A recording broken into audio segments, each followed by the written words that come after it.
ஸ்ரீ குருவாயூரப்பன் திருவடிகளே சரணம். 32வது தசகம் மத்ஸ்யாவதாரத்தை பற்றி கூறுகிறது.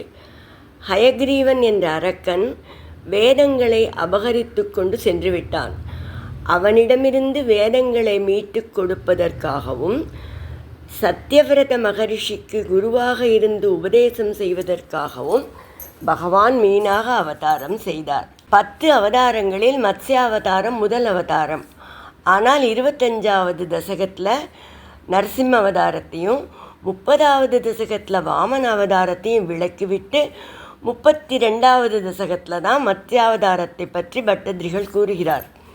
பாகவதத்தில் நரசிம்ம வாமன அவதாரங்களுக்கு பிறகுதான் மத்ஸ்யாவதாரம் பற்றி சொல்லியிருக்கிறது. அதன்படியே பட்டதிரிகளும் சொல்லியிருக்கிறார். இந்த தசகத்தோட முதல் ஸ்லோகத்தை இன்றைக்கி பார்க்கலாம். முதல்ல வார்த்தைகளை பிரித்து சொல்லலாம், பிறகு ஒவ்வொரு வரியும் சேர்த்து சொல்லலாம். புரா ஹயக்ரீவ மகாசுரேண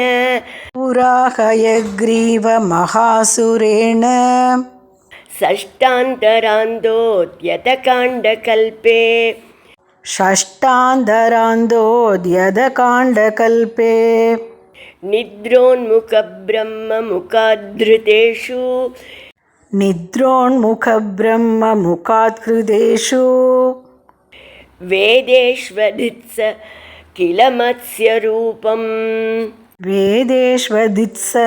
किल मत्स्यरूपम् पुरा हयग्रीव महासुरेण षष्टान्तरान्दोद्यतकाण्डकल्पे पुरा हयग्रीवमहासुरेण षष्टान्तरान्दोद्यतकाण्डकल्पे निद्रोन्मुखब्रह्ममुखाद्धृतेषु वेदेष्वदित्स किल मत्स्यरूपम् निद्रोन्मुखब्रह्ममुखाद्धृतेषु वेदेष्वदित्स किल मत्स्यरूपम्.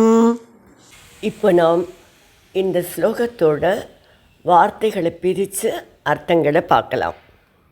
புரா பூர்வ காலத்தில், சஷ்ட அந்தர அந்த 6வது மன்வந்தரத்தின் முடிவில், உத்யத்து உண்டான, அகாண்ட கல்பே நைமித்திக பிரளயத்தின் போது, நித்ரா உன்முக உறங்க தலைப்பட்ட, பிரம்மமுகாத்து பிரம்மதேவனின் வாயிலிருந்து, ஹயக்ரீவ மகாசுரேன ஹயக்ரீவன் என்ற பெரும் அசுரனால், வேதேஷு ஹிருதேஷு வேதங்கள் பறிக்கப்பட்ட போது, மத்ஸ்ய ரூபம் மீனின் வடிவை, அதித்சகில நீங்கள் எடுக்க விரும்பினீர்கள் அல்லவா. இப்போ இந்த ஸ்லோகத்தை முழுவதுமாக பாராயணம் பண்ணி இதோட முழு அர்த்தத்தையும் பார்க்கலாம்.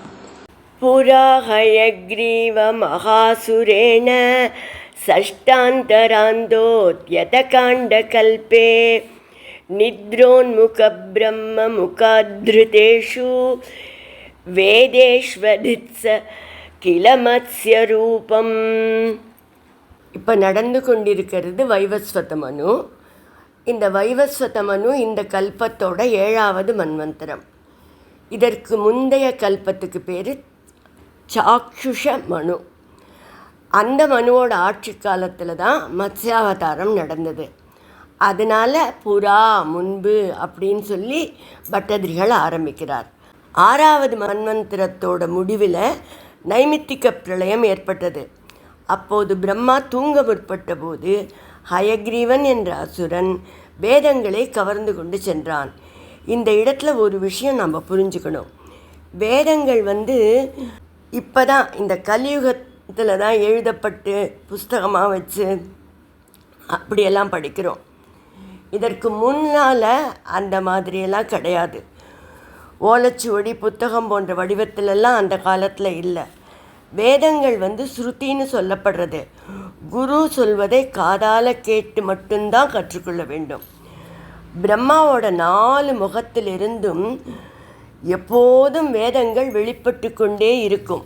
பிரளய சமயத்தில் பிரம்மா உறங்கிய போது இந்த அரக்கன் பிரம்மாவோட வேத ஞானத்தையும் வேதத்தை சொல்லக்கூடிய ஆற்றலையும் கவர்ந்து சென்றான் அப்படின்னு புரிஞ்சுக்கணும். இந்த அரக்கர்களுக்கெல்லாம் தவ வலிமையெல்லாம் நிறைய உண்டு. ஞானம் ஆற்றலை எல்லாம் கூட அபகரிக்க அவர்களால் அதனால் முடிஞ்சது. இந்த அரக்கனிடமிருந்து வேதங்களை மீட்க நீங்கள் மீனாக அவதாரம் செய்தீர்கள் அல்லவா என்று ஸ்ரீ பட்டதிரி கேட்கிறார். இன்னொரு விஷயமும் நினைவில் வச்சுக்கணும். குதிரை முகத்தோட பகவான் ஹயகிரீவராகவும் அவதாரம் செய்தார். அவரையும் இந்த அசுரனையும் கழுப்பிக்கக்கூடாது. இந்த அசுரனுக்கும் குதிரையின் கழுத்தும் முகமும் இருந்தது, அவ்வளோதான். இவன் அரக்கன், ஹயகிரீவருங்கிறது பகவானோட அவதாரம்.